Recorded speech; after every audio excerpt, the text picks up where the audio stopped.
Hello and welcome दोस्तों। 2022 का T20 world cup team India के लिए किसी डरावने सपने से कम नहीं रहा और उसमें सबसे ज्यादा बुरा परफॉर्म करने वाले रहे आपके ओपनर। 12 टीमें सुपर 12 में खेल रही थी, जिसमें से सबसे कम इकोनॉमी रेट, स्ट्राइक रेट से रन बनाने वाले आपके बल्लेबाज थे, जिन्होंने सिर्फ 5 रन पर ओवर के इकोनॉमी रेट से पावर प्ले में रन बनाए।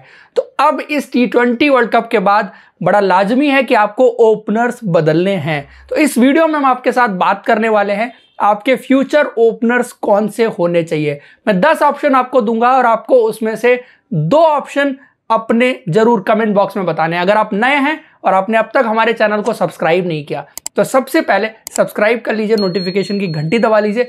वीडियो अच्छा लगे तो लाइक और शेयर करें और साथ के साथ अपने 2 ओपनर बताना बिल्कुल ना भूलें, क्योंकि वीडियो के एंड में मैं अपने 2 ओपनर भी बताऊंगा।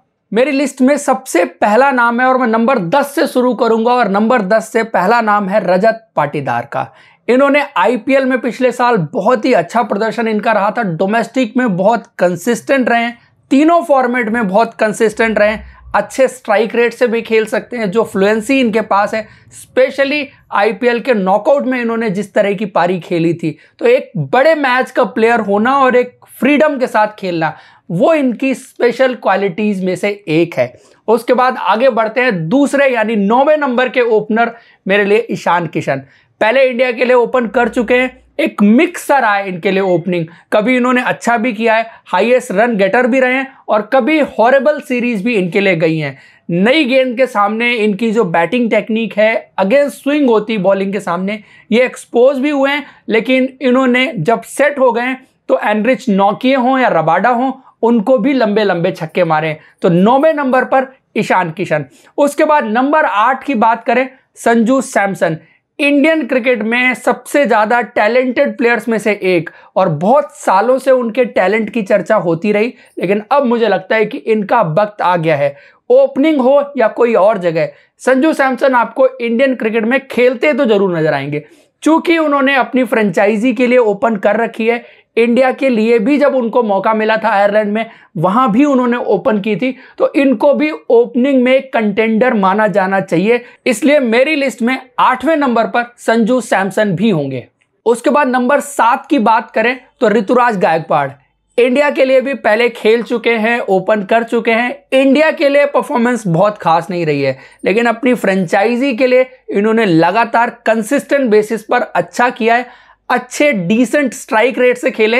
इनकी क्वालिटी ये है कि पारी लंबी करना इनको आता है। शायद स्ट्राइक रेट शुरू में इनका भी उतना ज्यादा नहीं रहता, लेकिन जब ये खेलते हैं और उसके बाद अच्छे स्टार्ट के बाद ये एक्सेलरेट बहुत अच्छा करते हैं, और इन्होंने सेंचुरीज भी लगाई हैं। और खास करके विजय हजारे ट्रॉफी, सईद मुश्ताक अली ट्रॉफी में इन्होंने ढेरों रन्स बनाए हैं। तो ये भी एक कंटेंडर रहेंगे।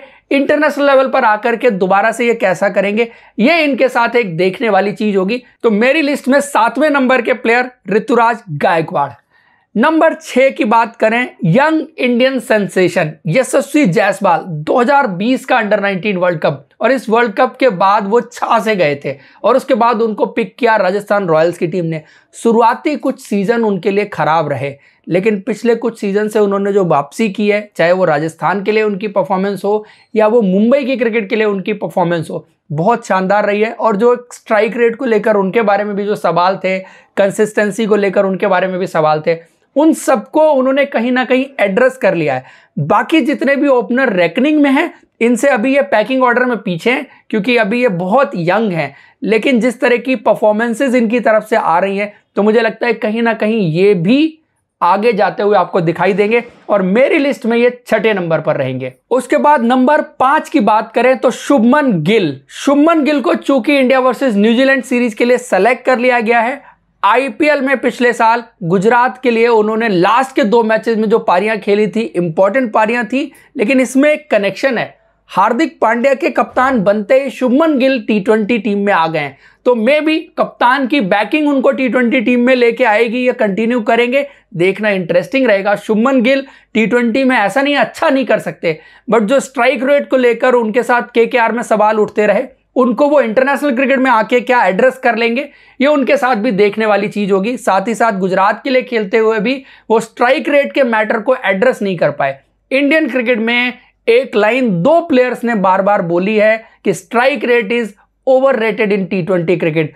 पहले आदमी थे केएल राहुल, वो आज कहां है आपको पता है, और दूसरे आदमी थे शुभमन गिल। तो अब देखना यह है कि स्ट्राइक रेट ओवररेटेड है या वो अपनी कंसिस्टेंसी से स्ट्राइक रेट को अब इंप्रूव करेंगे, क्या करेंगे, ये बहुत इंटरेस्टिंग चीज होगी देखने वाली आगे आने वाले टाइम में। मेरी लिस्ट में चौथे नंबर पर एक नाम मैं जरूर आपके लिए निकाल के लाया हूं और वो सरप्राइज कर सकता है बहुत लोगों को, क्योंकि वो नाम है वेंकटेश अय्यर का।